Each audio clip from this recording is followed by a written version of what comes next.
I will finish well. I will finish well. Nitamalizia vyema. I will finish well.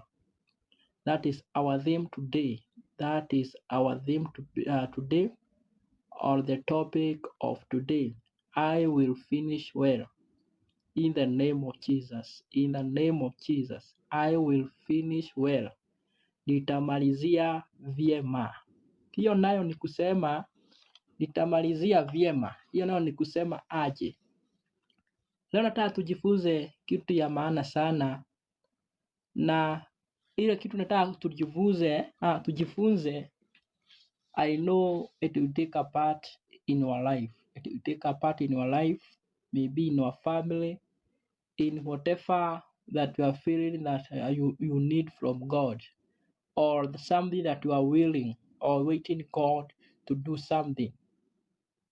And when we talk about I will finish well, it indicates, or it wants to show us that there is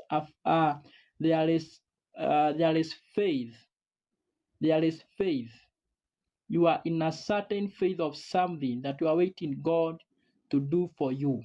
So that is I will finish well.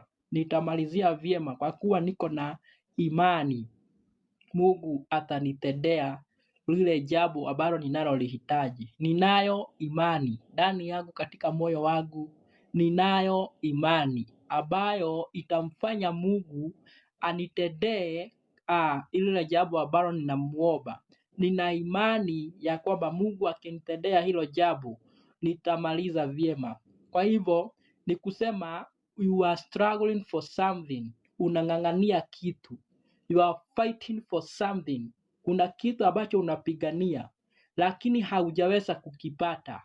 Kuna kitu ambacho umekibizana nacho. Kuna kitu ambacho kuna kitu ama kuna baraka you are waiting God to bless you with, lakini hujapata ile baraka, lakini uko na matumaini ya kwamba utamalizia vyema. Hiyo ni kuonyesha kumalizia vyema ni kusema